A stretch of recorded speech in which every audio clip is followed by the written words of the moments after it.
Good morning, Warzone kids. Man, is it a snowy morning on the Vermont section of the Trail to the Western Lands this morning. But it has a lovely, very light blue hue to it, the snow does. Someone said one time that as a painter, they knew that the one thing that snow never is just plain white. It is always a very light hue of some color. And it is a very, very light blue this morning. The road is blue, the trees are blue, the sky is blue, my windshield is blue. I am not blue. I'm holding steady. This is a little side quest, Warzone kids. Warzone kids is just my term for those of us like myself. I'm a child sex abuse survivor who grew up in an environment that was more like a guerrilla war than it was a supportive nursery. And we come into adulthood, we Warzone kids, whether that's physical harm, emotional harm, sexual harm, psychological harm, whatever kind of harm it was that your childhood was full of, neglect, societal harm because you're, the wrong kind of human being and the world is kind of arrayed against you. Whatever kind of war zone kid you are, I'm on your side, and we are birds of a feather because we come into adulthood with I think of the psyche, the soul, as a Jenga tower, like that game where you have a wooden block made up of smaller blocks. And by the time you're an adult, if you grew up in a war zone environment, your Jenga tower is unsteady and shaky and not that stable, like it is toward the end of the game. And sometimes it just falls apart. And our life as Warzone kids, is about what do we do now? How do we live now? How do we live our life now? How do we live? And I talked the last few times about the Grail Forest. I'm selling a book proposal called A Pilgrim's Progress, Letters on the Trail to the Western Land. And the inward journey toward healing in the Western Lands is what I think of as the place of wholeness, where I learn and become what I am. I kind of see it as an external pilgrimage through the world. And the struggles that I have been through in my life, I kind of turn them into like obstacles on the trail. And we've just been talking about the Grail Forest, where the woods are dark and there's no path laid out for you. You have to make your own path. And you get out of the Grail Woods by learning how to trust yourself and be in contact with yourself. Well, we're going on a little side quest, boys and girls. We're going on a little side quest through the Briar Patch. Now, and this is going to have to be a few episodes, but we'll come back to the main trail to the Western Lands. But we're going on a little side quest, a little spur off the main trail. This one goes through the Briar Patch, my personal Briar Patch. Some people know the story of Brer Rabbit. Brer Rabbit lived in the woods. Specifically, he lived in a briar patch. That's a patch of a thicket of thorny bushes, holly bushes, something like that. Real thorny and nasty. But that's where he lived. And Brer Bear was the mortal enemy of Brer Rabbit. And Brer Bear come along one day and he finally got hold of Brer Rabbit. And he's real mad at him. And he wanted to tear him asunder and try to figure out the meanest thing he could do to him. He said, Brer Rabbit, I'm going to eat you alive. And Brer Rabbit said, oh, go ahead, you eat me alive. Just whatever you do, don't throw me in that briar patch. Brer Bear said, what do you mean don't throw you in that briar patch? I'm going to skin the hide off you. And Brer Rabbit said, oh, skin the hide off me. Skin me all day and all night and twice on Sundays. Just don't throw me into that briar patch, whatever you do. I hate that more than anything else. Brer Bear said, I ain't even going to skin you. I'm going to boil you whole. And Brer Rabbit said, no, boil me whole. I don't care about that. Just whatever you do, don't throw me in that briar patch. I'm terrified of it. And Brer Bear finally got the picture. And he said, well, you know what I'm going to do? I'm going to take you and I'm going to throw you right in that briar patch. And that's what he did. And Brer Rabbit landed in that briar patch, and he scampered off, happy as a clam at high tide, because that briar patch is where he lived.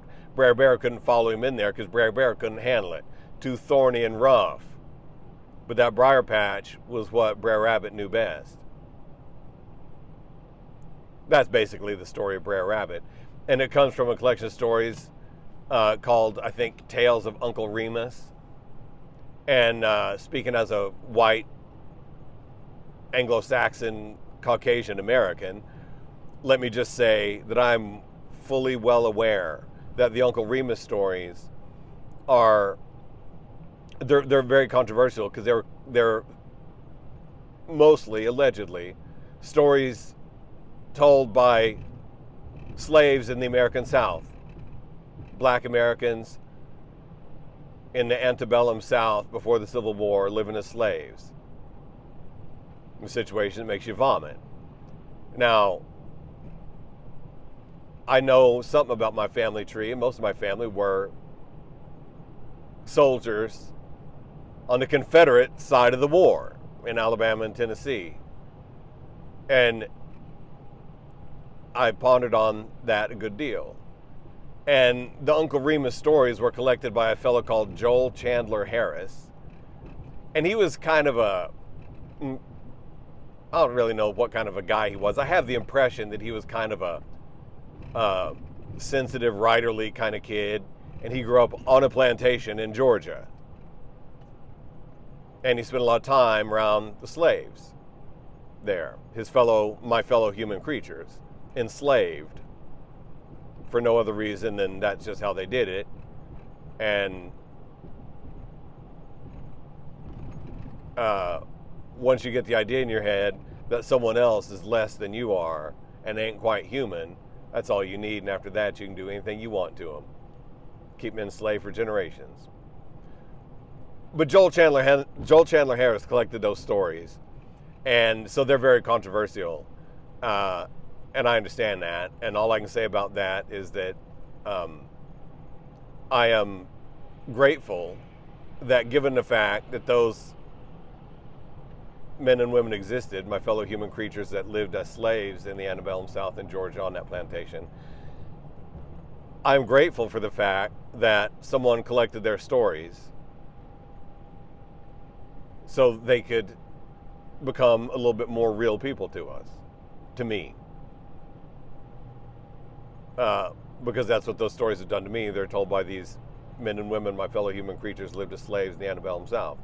Now, I say that just by way of acknowledgement of the controversial nature of Uncle Remus stories. But they are human stories told by my fellow human creatures, and I love them. I love those stories, and I love Brer Rabbit. And I love the idea of living in a briar patch. So this little side quest we're on, this is just going to be an introduction to it, because I've already gone half the time I wanted to do, and I ain't even got to the introduction yet. This is the prelude of the introduction. Because if you're going to be a white boy talking about Uncle Remus, you got to do some acknowledgments at the beginning. But a briar patch and this side quest. I want to talk to y'all a little bit, share a few stories from my life in the briar patch. Because I spent about 20 years living in a real weird briar patch of the world of organized labor. And do not worry, or do worry, you can worry or not. This ain't a partisan thing. I ain't about to tell you what's awesome about unions and organized labor, and I ain't going to tell you what's terrible about unions and organized labor on either side, because in that 20 years, I spent about half of it as an elected guy on the union side to kind of qualify. You know, if you go to a 12-step meeting and someone's going to share, they got to tell you what business they have being up there sharing. They got to talk about their clean time and all that. I spent about a decade or so of my working life as an adult human being on the union side of things as an elected guy. I was a shop steward, then I was treasurer, and then I was president of a statewide union. A large union in a small state in Vermont. But I was an elected guy. I was president of a statewide union, and which meant that I did not get hired for a union job. I was a guy with a job, and I got elected. And I did that. I made my way, I kind of made a living in the union world on the basis of getting other people to vote for me. For 9 years, I was an elected union officer. And it was quite a trajectory, and I won't bore you to death with it.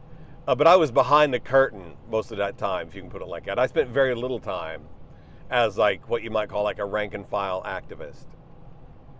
I was behind the curtain, involved in the running of the union. I was a treasurer. I knew how the thing worked. I knew how the spreadsheets worked. I knew how the money worked. I knew how to make the thing go. And as president of the union, I was involved in hiring, firing, training organizers, coming up with organizing plans, working on legislative projects, being kind of a diplomat between the state and the national union, and getting money from the national union to run long-term organizing projects, and assessing targets. If I gave you $1 million and told you to go organize some workers, what would you do with it? How would you start? What would you think? What industry? What would you do with it? How would you hire an organizer? What even is an organizer? Why do they call them that? What's a good one from a bad one? How do you tell? And what do they do? When an organizer goes to work every day, what do they do? How do you tell? How do you keep up with them? Tell them whether they're good ones or bad ones, whether they're getting the job done or not. These are all very interesting questions that you can be a union activist for 20 years, never think about. But they were my life for a decade or so-ish. And I had a lot of great times, had a lot of hard times. It was a war zone of its own. It was a war zone of its own. And I got done with that. I came to the end of my last term, and I just had enough, been there and done that. And I was ready to move on. And I found out that what I had was a decade worth of experience in a very little known, very poorly understood corner, an eddy in the big current of the American economy and American society and American politics. A little eddy, very few people know anything about. A lot of people have impressions about it. A lot of people have impressions about it one way or the other. Very, very, very few people could tell you one thing about how it actually works. And I spent a decade of my life in it. So I went to work as a consultant on the management side, hired gun. The guy they call a union buster. And I've been doing that for a decade. That's how I pay the bills now. And that job is also, a lot of people have impressions of the name of that job. It is very, very poorly understood. Either side of it, very, very poorly understood. Even amongst people that are working at a place where there's an organizing campaign going on right in front of their face. The whole thing is very, very poorly understood. And I make a living on that because I do understand it. It's a briar patch that I've been living in for about 20 years. And it's just my home. I tried to do other things and I came back because it's a briar patch. It is a rugged, full contact world. And I'm a humanist, if I'm anything at all in this world. I'm a humanist. I care about the human things. Mankind is the measure of all things. I'm a humanist. I studied the humanities in college. I studied philosophy and classical studies, ancient Greek. I studied the humanities, not the scholarlies. I'm interested in human things. I'm a human being with a soul, and I'm very interested in how I make my way through the world. And I read a lot of Plato in college. I read Plato now.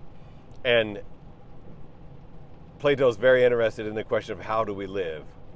Pois boiton, that's how you say it in ancient Greek. How should we live? How do we live our life? Pois boiton. And I want to talk about this side quest of this briar patch of organized labor that's been my work and home for about 20 years on both sides. So I got about an equal amount on both sides. So if you know nothing about it and you have no impression, great. I'm happy you're here listening to this. If you're a hardcore partisan on one side or the other, you're on Team Union and you love it, then I spent about 10 years on that side. If you're on team, I can't stand unions and I wish they'd go jump in the lake, well, I spent about 10 years on that side. I think of myself more than anything else as just like a hired gun. I understand how the campaigns work. They work mostly the same way on either side. And it's a war zone that I'm very familiar with. I kind of know how it works.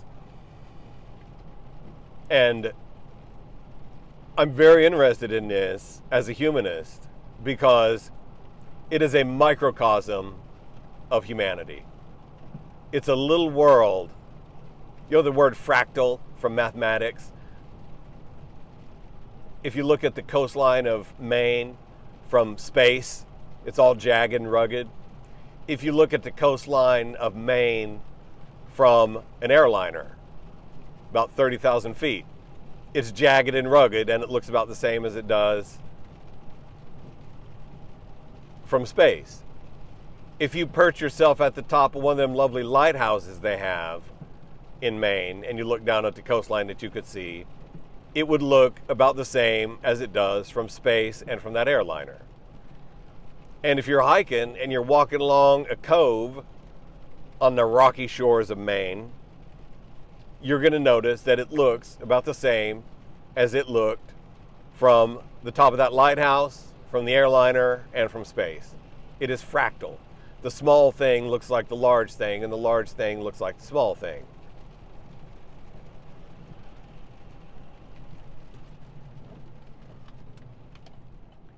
And the World Organized Labor Campaigns is a small thing that looks like the large thing of humanity cosmically, humanity writ large. And it's a small thing that looks like the large thing of American society, writ small, or writ large, whichever way you want to writ it. It looks like humanity. The kind of conflict and the world that I live in the World Organized Labor Campaigns, looks like American society as a whole right now. In fact, matter of fact, I could tell you that American society right now to this guy has about the temperament and emotional palette of a workplace about a week before an election.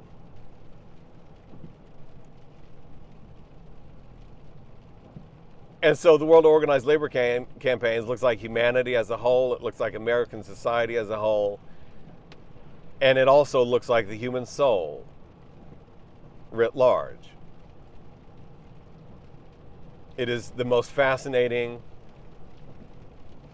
line of work I could conceivably imagine for a humanist. If you're just interested in inquiring into human beings and humanity and human nature, in all of our wisdom and folly and grandeur and stupidity and foolishness and instincts and rationality and love and hate and friendship and war, you could find no better place to do it than an organized labor campaign in the United States. It's a briar patch, Pilgrim. It's my briar patch. It's a rugged briar patch. It is full of thorns, and I've been scratched up plenty, but I can make my way through it. I don't even get scratched up that much anymore. And I live at peace in that briar patch. In the midst of that war, this pilgrim lives at peace. That has not always been the case. But that's why I want to talk to you about it, and that's why it's worth a side quest on the trail to the Western Lands. We're going to take a side quest for a few episodes through the briar patch, because I want to share with you my experience of finding a way to live in peace in the midst of war. And I'm going to close by just invoking the idea of the Roman diplomats. There's an image in ancient Rome. This is mostly talked about when they had a period of time when they fought the Carthaginians. They're called the Punic Wars because the Carthaginians were Phoenicians. And in Latin, they call that the Punic Wars, the wars against the Punic people. And that's where you get people like Hannibal with the elephants. And you also get Hasdrubal and Hamilcar, making some great names. But there's an image that in that war that negotiations, they had 3 Punic Wars, and negotiations to find a way out of war went on, and they were reaching a stalemate. Impasse is what you call it in the World Organized Labor. They had reached impasse. And Roman diplomats went to Carthage, and they reached into their toga,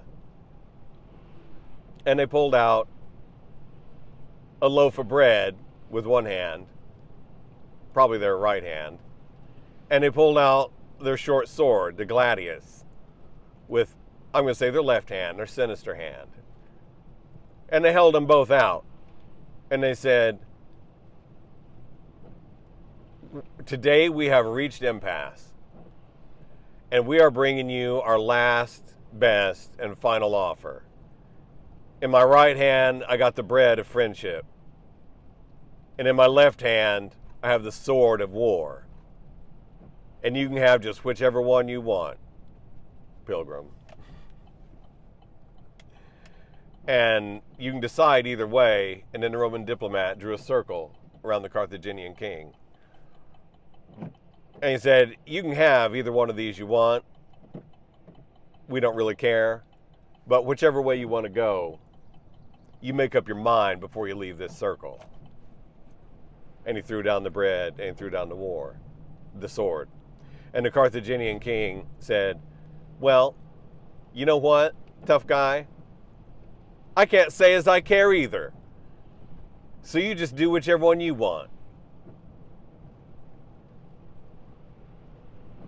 And that's what life is like for us. We bring war in our toga. We bring war in our toga to our life, to the cosmos, to the people around us.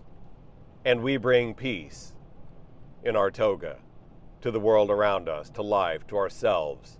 What is our relationship with ourselves? What is our relationship with our fellow human creatures? What is our relationship with the cosmos?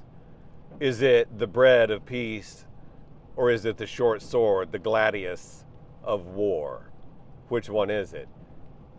I got both in my toga. You got both in your toga. We got them both with us. And that's why we're going on this side quest, because I want to talk to you a little bit about my experience of living in the world of peace and war and living in that briar patch.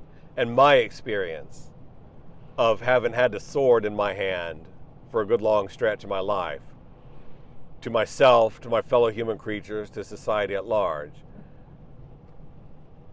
And I still work in that same world. I work in the briar patch. That's my home. And now I have peace in my hand. I live at peace with myself and with my fellow creatures. I live at peace with the briar patch and with the cosmos. And I just want to share a little bit with you, Pilgrim, about what that's like. And why I think that this crazy briar patch of organized labor campaigns is the most humanistic experience I could have imagined for myself. And I've been plenty scratched up, but I'm grateful for it every day. It's a beautiful snowy day out here on the trail to the Western Lands, Pilgrim.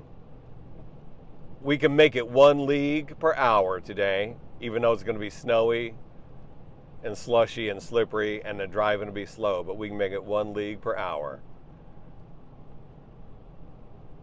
Daylight's smoldering, Pilgrim. I couldn't exactly say it's burning, but it's smoldering back there somewhere. Let's get a move on.